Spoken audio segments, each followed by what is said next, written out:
kafir berkelana ke negara-negara Arab. Mereka boleh pergi melawat kawasan-kawasan tinggalan kaum Ad dan Samud. Alladzina jabu as-sakhra bil wad. Samud yang Allah sebut dalam Al-Quran mampu membina bangunan di gunung-gunung batu yang kejam. Satu peradaban dan satu tamadun yang cukup canggih, yang tak pernah dan tidak pernah dilakukan oleh orang-orang yang sebelum daripada mereka. Hebat. Demikian juga dengan Fir'aun yang mampu mencipta piramid. Sehingga piramid kekal sampai sekarang menjadi objek yang paling ajaib dalam dunia. Dia ada 7 perkara ajaib dalam dunia. Salah satu daripada ialah piramid yang dicipta oleh Fir'aun alaihi laknatullah. Sampai sekarang orang boleh pergi tengok.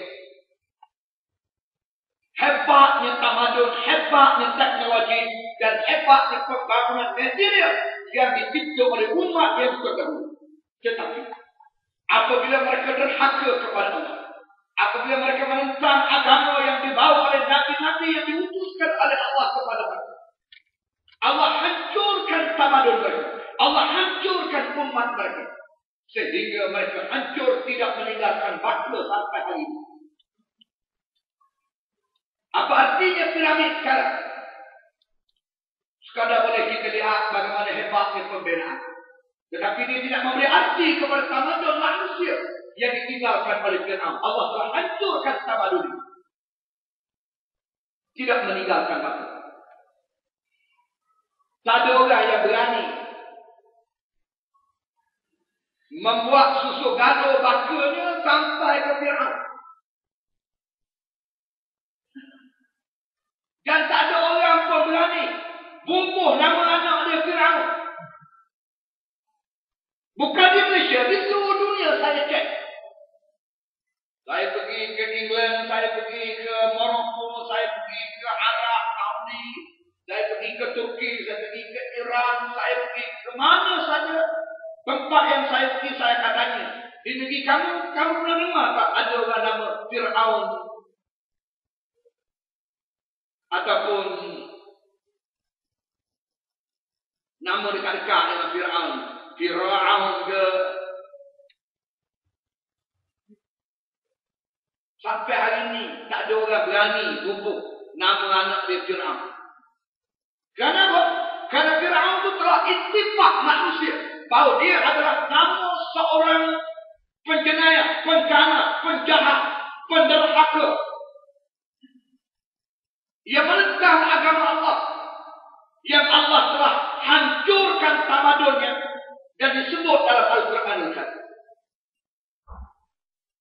Allah hancurkan mereka, tak meninggalkan.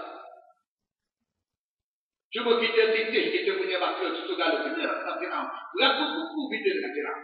Tak ada orang berani nak buat. Pasal apa? Allah hancurkan mereka, tak meninggalkan.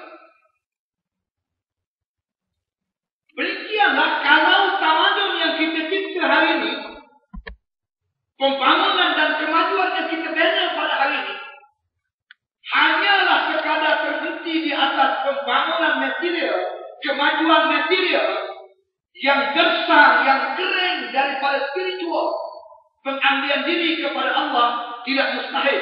Pembangunan dan tamadun yang kita cipta ini juga akan dibinasakan oleh Allah sebagaimana Allah membinasakan tamadun orang-orang yang terdahulu. Tidak mustahil. Kerana apa yang Allah sebut dalam Al-Quran itu untuk kita menjadi aktibat. Saudara dan hati sekalian, uniknya Nabi kita Muhammad sallallahu alaihi wasallam apabila wafat, dia tak tinggalkan emas Fir'aun. Dia tak tinggal bangunan mahligai, dia tak tinggal elemen material kepada umatnya. Kenapa?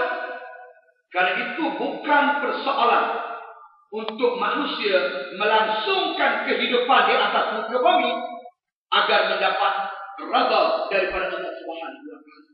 Yang menjadi persoalan, yang menjadi perhitungan ialah sejauh mana manusia sewaktu menjalani kehidupan di atas muka bumi mereka mampu untuk taat kepada Allah dan mengabdikan diri kepada Allah Subhanahu wa taala. Selepas itu barulah didirikan bangunan. Selepas itu barulah didirikan tamadun. Yaitu bangunan dan tamadun didirikan di atas ubudiyatillah, pengabdian diri kepada Allah.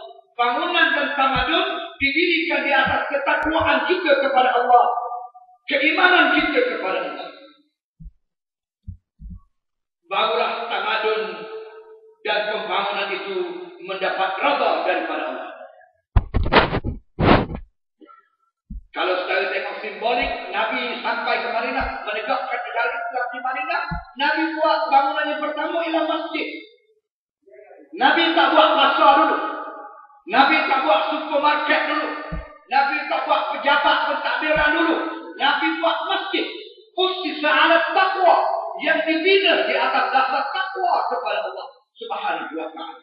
Masjid itu artinya kehidupan kita, pemerintahan kita, sosial kita, pentadbiran kita, politik kita, ekonomi kita, apa saja yang berkait dengan kehidupan kita mesti bertolak daripada masjid. Apa makna dia? Maknanya mesti bertolak daripada asas pengabdian diri kepada Allah, mesti bertolak daripada asas ketakwaan kepada Allah, mesti bertolak daripada asas keimanan dan ketundukan kita kepada Allah. Barulah dunia ini selamat. Apabila tidak demikian, sekali tengok ini, perlahan-lahan negara kita menuju kehancuran. Jenayah berlaku saban hari. Indeks jenayah meningkat. Indeks jenayah dalam negara kita meningkat. Saudara tak percaya, saudara pergi beli surat khabar. Saudara tengok dalam surat khabar apa jenis sekalipun.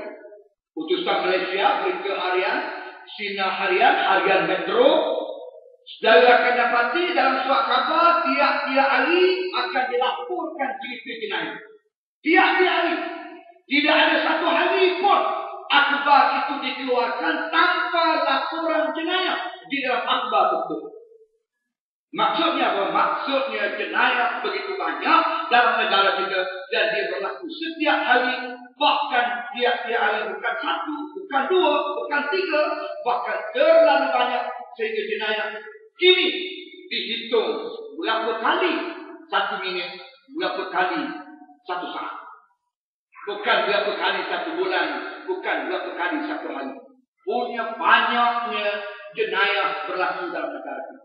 Rampak, samun, rogol, zina, dera, bunuh, ragut, seksa, macam-macam jenis. Macam-macam jenis. Kalau saudara beli surat khabar, saudara boleh tengok negara kita ni macam tak aman daripada jenayah. Ada je cerita-cerita jenayah dilaporkan. Artinya jenayah itu berlaku setiap